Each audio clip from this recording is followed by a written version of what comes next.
Dans cette vidéo, on va regarder ensemble comment fonctionne la bibliothèque de prix Interfast, quelles sont les possibilités.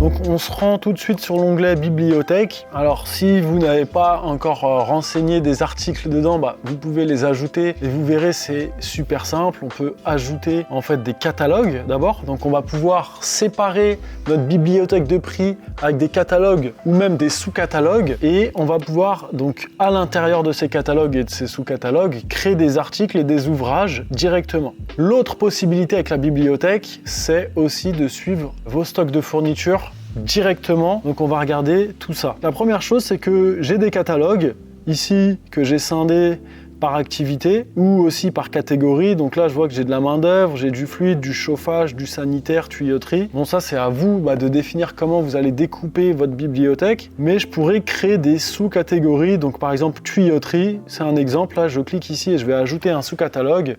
Et que là, je pourrais mettre cuivre, par exemple. Et dans les autres sous-catégories, je pourrais ajouter un autre sous-catalogue, par exemple multicouche, par exemple.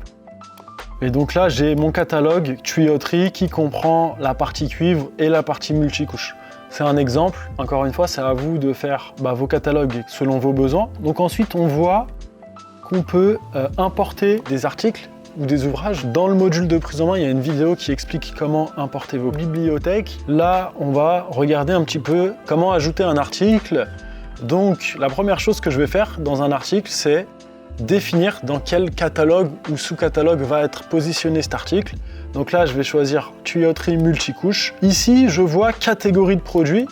À quoi est-ce que ça correspond cette catégorie de produits? Ça correspond aux catégories comptables. Donc, c'est une option que vous n'êtes pas obligé d'utiliser. Là, c'est dans mon entreprise, paramètres.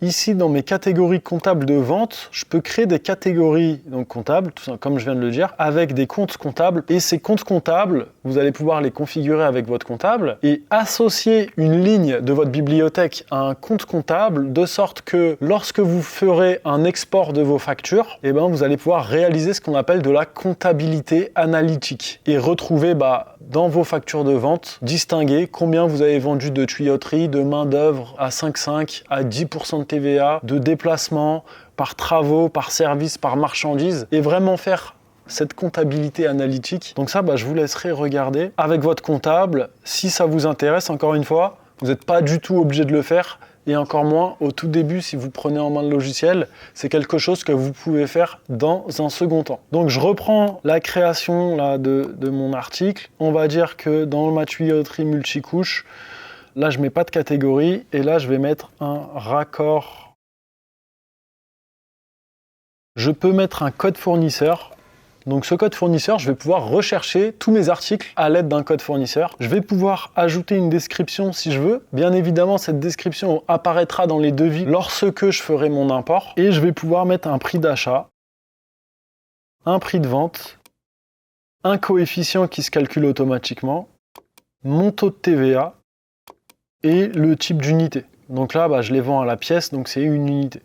Je vais pouvoir aussi ajouter des fichiers. Donc je vais pouvoir aller chercher ce T et hop, c'est bon, je viens d'ajouter ce T Jamed 16. Je tape ici, je peux retrouver tous mes articles grâce au nom ou au code fournisseur. Donc là, si je mets 345 en théorie, on retrouve l'article. Lorsque je rentre dessus maintenant, une fois que j'ai créé cet article, je retrouve toutes les informations que j'ai rentrées, que je peux modifier, et je retrouve l'image de mon T que j'ai ajouté. Et ici, dans Stock, je vais pouvoir activer le suivi des stocks par rapport à cet article. Mais ce que je vous propose pour les stocks, c'est que je vais faire une vidéo spécifique qui sera dans la gestion des stocks et qui expliquera comment suivre tous ces stocks. Donc c'est pas plus compliqué que ça. Pour les ouvrages, il y a une autre vidéo qui explique dans le module de devis comment gérer tous vos ouvrages et comment créer vos ouvrages. Si vous avez une question, n'hésitez pas à poser la question dans le chat. On se fera un plaisir d'y répondre. Et moi, je vous dis à tout de suite dans la prochaine vidéo.